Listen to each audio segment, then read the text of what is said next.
We strive to make sure our own economy lives up to high standards. But in a lot of parts of the world, the rules are unfair. The playing field is uneven. That puts American businesses and American workers at a disadvantage. So the question is, what should we do about it? Americans still can't make a solid head or tail of the Obamacare mess, and it doesn't help any with the administration doing everything it can to cover their demagogue derrieres on a daily basis. So along comes something called Obama Trade slamming into our consciousness, which those in favor of are also hoping no one checks out properly and allows it all to just slide nicely past. We say nay, nay. Time to dig in and speak some English here. He is the veteran economist, national columnist, and professor of business at the University of Maryland. Speak the plain truth with Peter Morici right here on the Hard Line.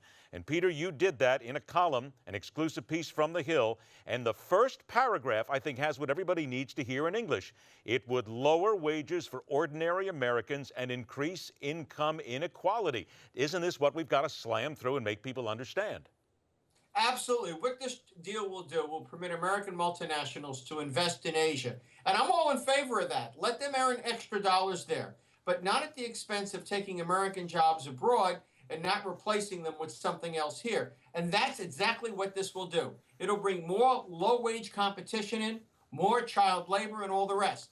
The president won't even let us see this deal. But even worse, the biggest problem we have had with Asia is currency problems, and that is them undervaluing their currency so as to wipe out any benefits we get from lowering tariffs.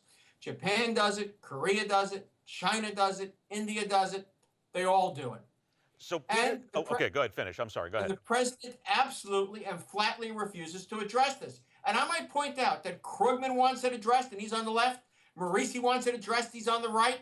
Fred Bergsten, who served at the Treasury and founded the Peterson Institute, is in the middle, and he wants it addressed. And the president ignores all of us. He says he can't do it. The reality is he can, but he won't. Then answer this, and this comes from the New York Times on this, on the Trans-Pacific Partnership trade deal, all there, what it would mean. Here, supporters say it would be a boon for all the nations involved, that it would unlock opportunities and, quote, address vital 21st century issues within the global economy. Answer back to that, please, and give us some fact. Well, it's hard to give you facts because the president won't show us the draft agreement. He says that's not practical. But in past trade agreements, we've had the draft to look at. We've seen what they've agreed to and what remains yet to be specified. And we've had that for WTO agreements and regional agreements. He's keeping this all a secret. There's also demagoguing the living heck out of this. Let's take labor standards. In NAFTA, labor standards is in a side agreement, but it has good enforcement provisions. He says, well, that's the problem. It's in a side agreement. It doesn't matter whether it's inside the agreement, on top of the agreement, alongside, or underneath. What matters is, do you have real enforcement, and what can you enforce? All you can enforce in a trade agreement is that countries live up to the requirements of the International Labor Organization. The reality is those are very minimal. We can't go in there and compel Malaysia not to use 14-year-olds because it's international law that you can. Then, Peter, let's boil this down into simple consumer English then. If the president gets what he wants here, how will it then filter down to Joe and Jane beer can? You will earn less money, you are more likely to be unemployed, and the disparity between your circumstances and Jamie Dimon on Wall Street will get even wider. So here's another facet to all this. Mimi Walters, the Republican congresswoman, been on television pushing Obama trade, but her office admits, Peter, I swear we're right back to this is the Nancy Pelosi side of things. Her office admits publicly she hasn't read the bill that she wants to fast track through Congress, and this is a Republican doing this. So aren't we once again slammed by one of these big deals here that the president has out, and a lot of our lawmakers have no real clue how this is going to affect people? This is George III. It's not George Washington. It's imperial economics, imperial trade policy for the favored few.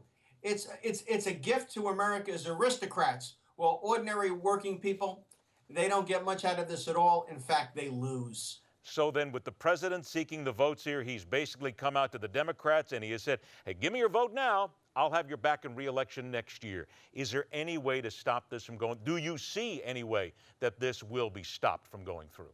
Well, I think if Nancy Pelosi hangs firm and the Tea Party Republicans recognize that they're dealing with Barack Obama, Mr. Boehner is biting this hook, line, and sinker, and he's not even asking for anything in return. In fact, he's got a nonprofit running ads for the president on this. Can you imagine that? He's spending Republican money to basically support President Obama, and he's not even asking for something in return. This is a bad deal.